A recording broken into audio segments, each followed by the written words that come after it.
Hi everyone, my name is Lauren Goodkind and I am a good and kind person that teaches chess. And yes, Goodkind is really my last name.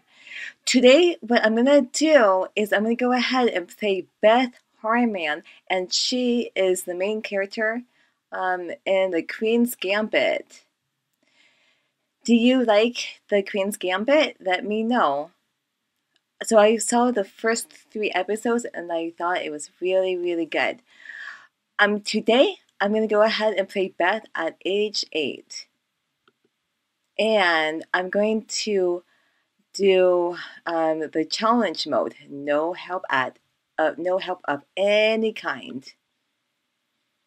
Okay, so here we go, and then I'm gonna explain what I'm doing. On the very first move, it's really important to move a center pawn 2 spaces. So I'm gonna go ahead and move my pawn 2 spaces to e4. Beth moved the pawn 2 spaces to e5, and the next thing I'm going to go ahead and do is I'm going to go ahead and move my knight to f3. It is very important to get the knights and the bishops out toward the center. So I'm going to go ahead and go knight to f3. Okay, Beth moved pawn to d6. I want to control the center, and when I talk about the center, I'm talking about d4, d5, e5, and the e4 squares. So I'm going to go ahead and move this pawn to d4. Okay, so Beth moved the knight to c6, and I'm gonna figure out what to do. I believe I'm going to go ahead and move my knight over to c3. I think that would be good. Notice that when I move the pawn to d4, notice that it opens up lines for the bishop on c1. I'm going to go ahead and move the knight over here. Okay. She moved the pawn to b6, and I think, let's see, what I'm going to do is, let's go ahead and I'm going to go ahead and move my bishop here. And Beth moved the queen to d7. This is not a good move because if you notice the bishop, knight, queen, and king, they're on the same diagonal as this bishop. This is not good. This knight is a pinned piece because if you move this knight, then my bishop can take the queen. And that would be really good for us. Since this is a pinned piece, I want to put more pressure on it. So I'm going to go ahead and move the pawn to d5. Because if I move the pawn to d5, then the pawn is attacking the knight on c6. So I'm going to go ahead and move the pawn here.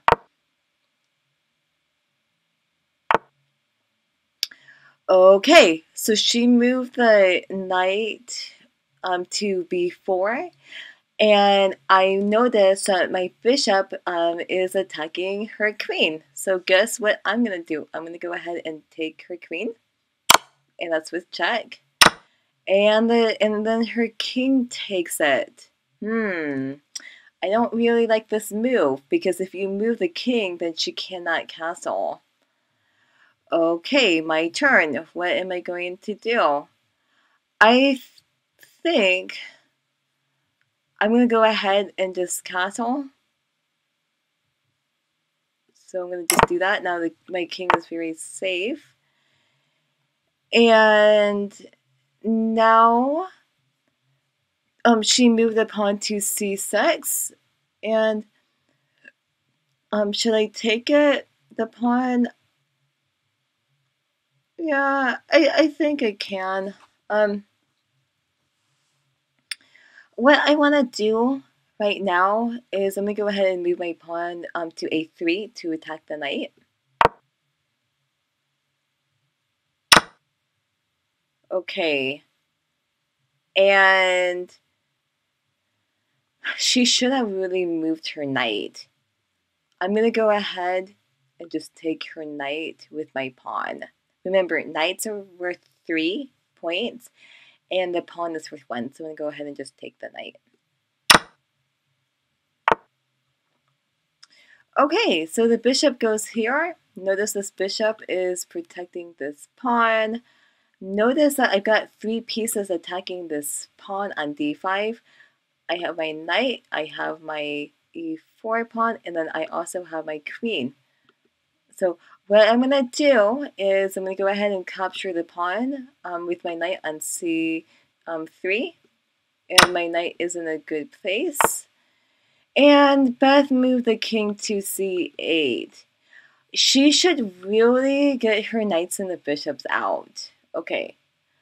I have noticed that I haven't gotten my bishop out on c1. So I'm going to go ahead and do that. And I'm going to go ahead and just move my bishop right over here. I think that would be good. Okay. And she moved the king back to d8. So I think that's okay.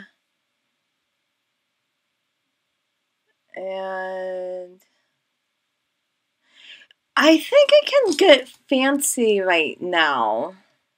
So, because since the queen,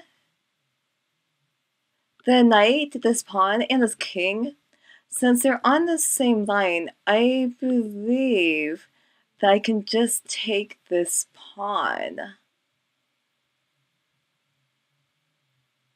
Because if my knight takes a pawn, then she would probably take it back with a pawn, and then I can move my knight to b6, and then the queen would be checking the king, and then my knight would be attacking her rook. Okay, so I'm going to do that. I'm going to go fancy. I'm going to go ahead. And then the thing is that if the bishop takes the knight, then I can take it back with the queen. I think this is okay. I'm going to go ahead and just take it.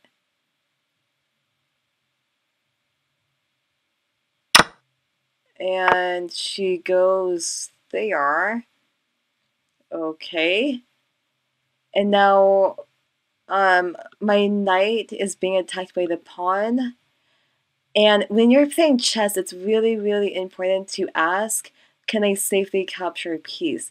Right now, my knight can safely take the pawn on f7, so I'm going to go ahead and do that. And it's a knight fork. My knight is attacking the king and the rook at the same time. Yay!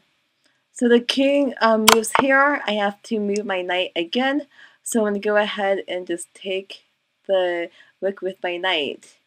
And I'm really happy about that because the rook is worth 5 points and the knight is worth 3 points. So I am up the exchange right now.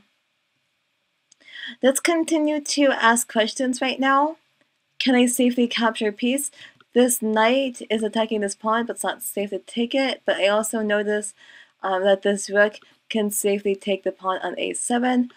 So I'm going to go ahead and do that. Okay, so the rook went here. I need to ask questions. Why did Beth move the rook to c4? I have noticed that the rook can safely take the pawn on on e4. I have also noticed that I haven't moved my queen. So I think what I'm gonna do is I'm just gonna go ahead and just take this bishop because this bishop is not this bishop is safe to take it. So I'm gonna go ahead and take it, and then the rook went back here. And what I'm gonna do now is I really want to get my queen into play. So I'm gonna go ahead. I think there's a couple of ways we can do this. I'm going to go ahead and move my queen over to f3 right now. That's what I'm going to do. Because I want my queen to go to f7. That would be great. So I'm going to go here. Okay, and the rook went back to c8. And again, the queen is the most powerful piece. So I'm just going to move my queen and attack the king. I'm going to go ahead and go queen to f7. And then Beth moved the king to d8 to get out of check. And I see checkmate in a couple of ways. Yeah, so one way to do a checkmate is to move the rook over to d7, or I can move the queen to d7, or I can just take the bishop with my queen, and that would also be checkmate. I'm gonna be different, and I'm gonna go ahead and just checkmate by moving the rook to d7. Yay, that was a really fun game. So let me know what you thought about this game by commenting below. And if you don't know who I am a chess teacher in the San Francisco Bay Area. I have written 2 chess books on chess, and the first chess book that I've written is 50 Poison Pieces. And this book came out a couple years ago, and this book is for beginners. You have to figure out why taking an unprotected piece is a huge mistake. The second book that I wrote came out in earlier this year in 2020, and the book is called Queen for a Day: The Girl's Guide to Chess Mastery. And this book is to inspire more women and girls to play chess. And remember, chess is such a fun game to play. I've been playing in chess tournaments since 1999, and chess is just really fun. No game is ever the same, and super fun. So if you're just starting out in chess, I recommend you watch. I recommend you buying this book. This book is for beginners. And by the way, when you buy this book, you get to play against Sophia, and this is Sophia. See, she likes to play chess too. If you like watching my videos, please subscribe to my channel. And if you want to play me a game of chess for my YouTube channel, please let me know. Thank you so much for watching, and I will see you next time. Okay, bye.